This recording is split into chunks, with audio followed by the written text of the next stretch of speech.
Mouse and June were able to take less talented athletes and get the most out of them and have them play above their heads. But let's not confuse that with what would have happened had the run and shoot been used by the 4 or 5 best college programs in the country or the 4 or 5 top NFL programs.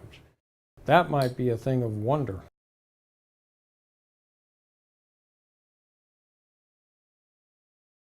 There you go.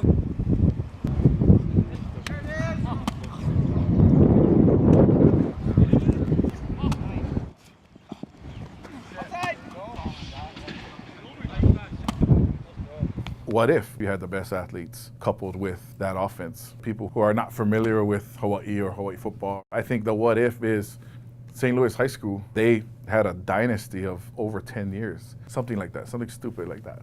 And I played against those guys. They had the best athletes. Who's got my back? I got your back. Who's got my back? I got your back. I got your back.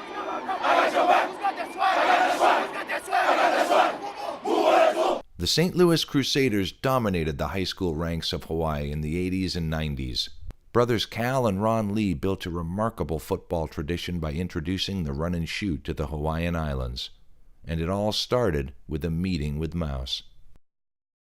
My brother and myself were coaching at Kaiser. It was a young high school football team that just started up and didn't have the type of players that you normally would. We were just young guys that they came from flag football to high school football. Never tackled anybody, just didn't get hit. So the island teams at that time were so physical, and we were running the I formation, and we were just getting physically beaten. It became a pretty good idea. Rather than running at people, we could throw the ball. Maybe it would be a little bit more successful. So from the I formation, we motioned to 4 wideouts. And we had such a success because they had no answer for the 4 wideouts. My older brother Tommy was coaching in Oregon, a high school, and he said that there was a team, I think Hillsborough, that was just giving everybody fits. Mouse had moved to Portland State, so I went up and spent spring practice with Mouse. I met Ron Lee in Mouse's office. He was talking to some guys, and I saw this guy from Hawaii come over and introduce myself to him. I was trying to learn the offense. And so we went in a room and we talked for probably 3 or 4 hours, and I took him through the routes, how we read them, do everything. And of course, then he met Mouse after. He let me watch film, watch practice. He was so helpful, and I really was intrigued. I think back now how incredible that was for a guy back in the 70s that was doing stuff like this. I gotta say, that was the best move we ever made by throwing the ball, because in '79 at Kaiser, we were fortunate enough to win the state championship. I believe we were like a big underdog, and it was like unheard of that we had that kind of success.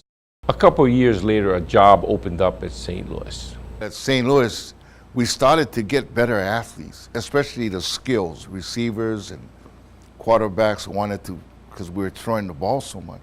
All of a sudden, the enrollment at St. Louis was booming.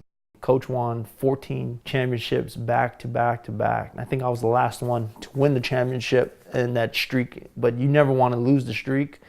And I think we were top 7 in the country. Having played at St. Louis High School, where Coach Cal Lee had elite talent, and Ron Lee was years ahead running the run and shoot.